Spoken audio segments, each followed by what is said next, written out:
Hey guys, welcome back to my channel. My name is Ebony, aka Mad Girl Moto, and welcome back to Devonport. I don't know if you guys remember where I am sitting, but it was about 12 months ago.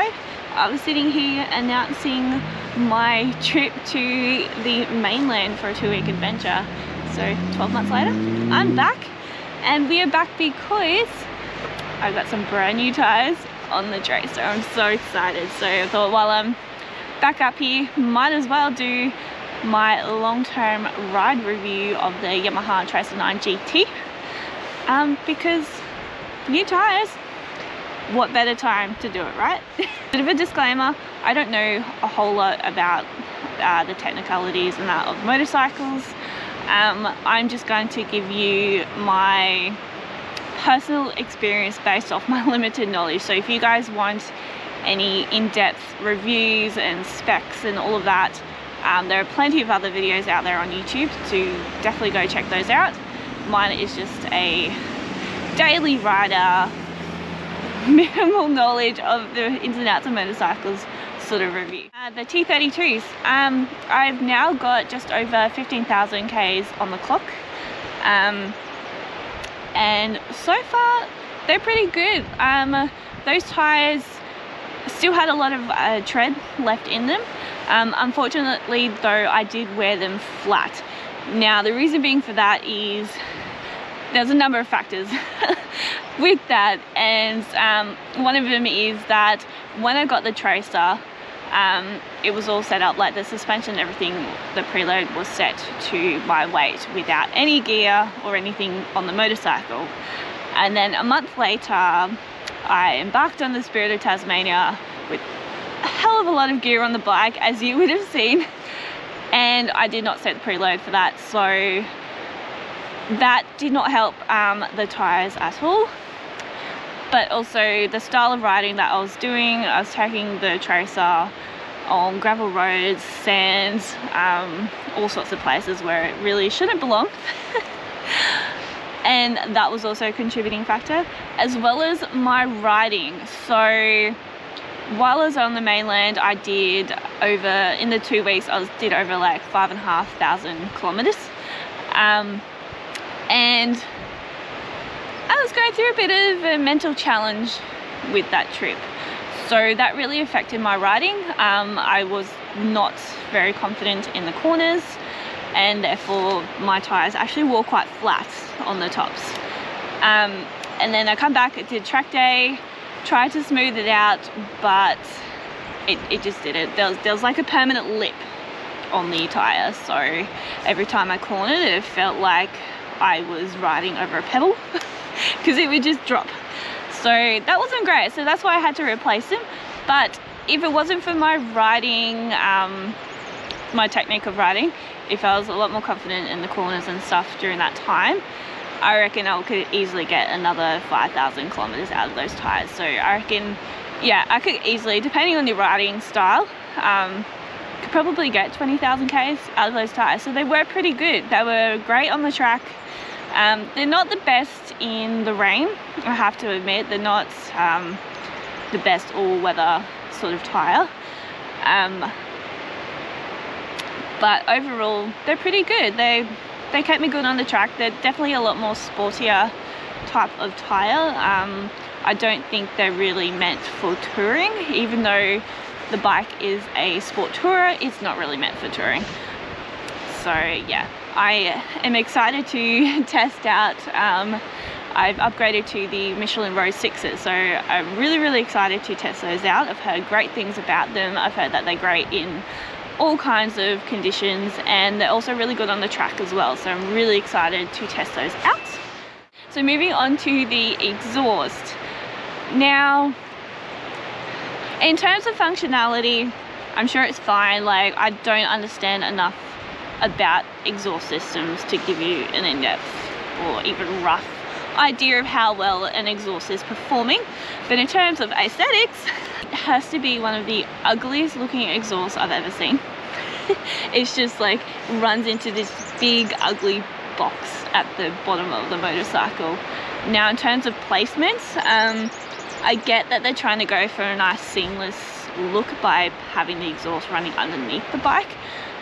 But unfortunately, what I've discovered is that now I'm the type of person who, not lately, I've been a bit slack, but I'm the type of person who rides in all weather conditions and all terrain sort of conditions. So that bike will go on gravel, it will go on sand, it will go in paddocks, mostly tarmac, but in all sorts of weather as well. So what I've found is that it picks up a lot of crap in the exhaust. So every time it rains, or rain plus like gravel or whatever, or going over roadworks, I'm discovering that I'm having to clean it out a lot more regularly, because it does pick up a lot of crap and it just sticks in there, like it gets glunky and gross. So in terms of placements, I don't think it's ideal. I may consider upgrading, I'm not too sure. The ride modes, now I keep it on ride mode 2, so that's just one down from sport mode, but you know, it keeps you in check, it keeps me a good citizen on the streets, but there's still a little bit of power going to it as well, so you know, you can still take off quite quickly. Great for overtaking other vehicles and that in that ride mode. It's just not as obviously sporty, like it's a little bit less power than in sport mode. I absolutely cannot stand ride mode 3 or 4, which is more for rainy weather, if you're just doing like cruising down the highway, that sort of thing. It sucks. I tried it, and then within like 100 meters I put it back to ride mode. Well, actually I put it in sport mode just because I couldn't stand it. I don't know why they have it. I mean, you got to be able to learn to control your motorcycle in the wet weather in sport mode, because like, just because you have all that power doesn't mean you have to use it, right? So I don't understand the point of ride mode 3 and 4. A lot of technical bells and whistles that I think is kind of unnecessary. But hey, you know what? Some people might like it. For me personally, not so much. I don't use them. I think they're a complete waste of space. So I still usually stick into ride mode 2. Obviously, if I do a track day, 100% in sport mode, which is ride mode 1.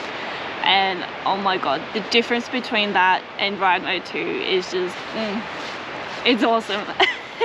Because I started off, like when I first took it to the track, it was a week old. I kept it in ride mode 2, and it still did pretty good. I was still breaking the bike in at that point, so I couldn't really give it to it too much. But it still, like, it gave it, like, I was still going over 200 k's, even taking it easy in ride mode 2. And then the next time I took it to the track, I tested out sport mode for the first time, and oh my goodness, I loved it. Absolutely loved it. It was just so good. I keep looking over there because the bike is over there, as you could probably see. It's right over there. It's looking good. Nice new shoes, looking fine. So the screen, and now my quirky screen, the kernel, I still maintain that whole right hand side, that right screen, is complete waste of space. The only thing I really look at on there is the temperature gauge and cruise control. That is it. So that's all I look at over there. So realistically, I think it would have been better served as, if they're really desperate to have the two screens, as maybe a GPS function, and then the other screen, or just make it one big screen, which I think Yamaha did take into consideration with the new Tyres 9 GT Plus. So there's a new version of that came out this year, and that does have just the one big screen now. So they did listen to our complaints and they did fix a few issues from the 2022 model, which is awesome. But other than that, other than the quirky looks and a waste space on the right hand side, everything being like tiny and squished, the screen is fine. It has all the functions that I need on there. You can change it, you have the option to change what you can view, but everything is just, it's not difficult to navigate. The controls, like the little swivel thingy to like change all your bits and pieces on the screen, they feel really cheap. They look cheap, they feel cheap, but it's just cheap plastic. But I mean, they work. I don't have an issue. The windshield, still hate, still don't like. Too lazy to replace it. Again, that all costs money, but it's not great. I still get a lot of wind buffering. Whenever I get off the bike, like my head, I take my helmet off and my head is still rattling. I swear, it's like my brain is just going. It doesn't take away from the enjoyment of riding a motorcycle. It is still my dream bike. Absolutely love it. And yeah, it's so much fun to ride. The non-fun thing though is that seat. I changed my mind. That seat is horrible. After a while, like, you know, 15,000 k's on that seat, it's not the most comfortable. I don't understand why you have to pay extra with Yamaha to get a comfort seat, and their comfort seat, from watching reviews and stuff, is just like an average basic seat on most motorcycles. It's not even that comfortable. So yeah, I don't understand why they do that. Just make it comfortable, like as a standard would be great. Yeah, seat is rubbish. Maybe we'll upgrade that one.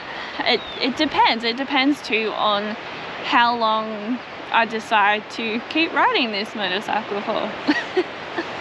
I may decide to upgrade eventually. Not right now, trust me. I've no desires to upgrade yet.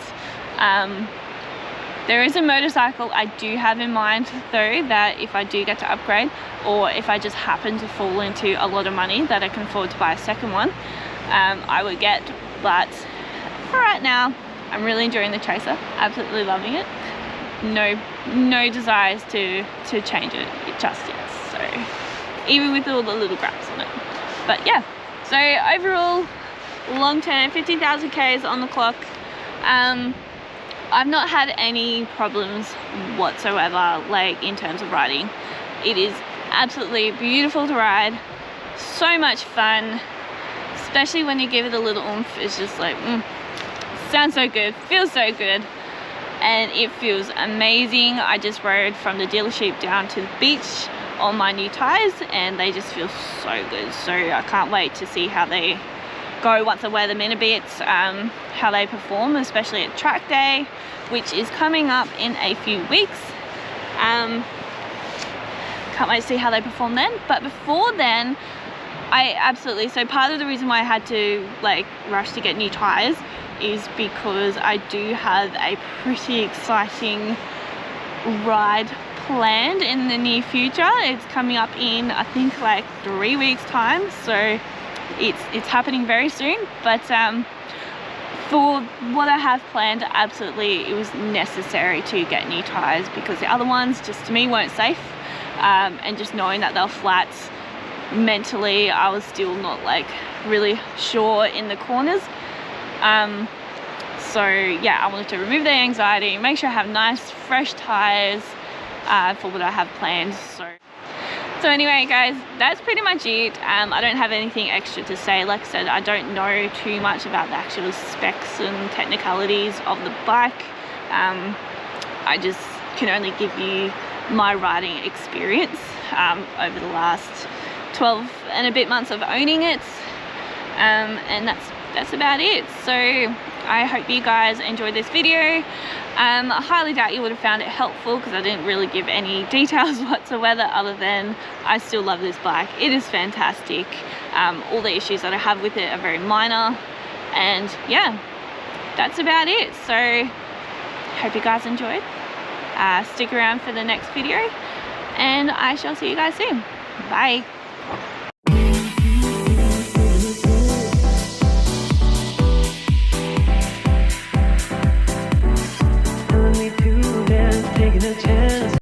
Guys, I have an audience.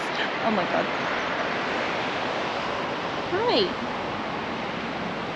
Are you here to watch me? That's nice. Can you all subscribe?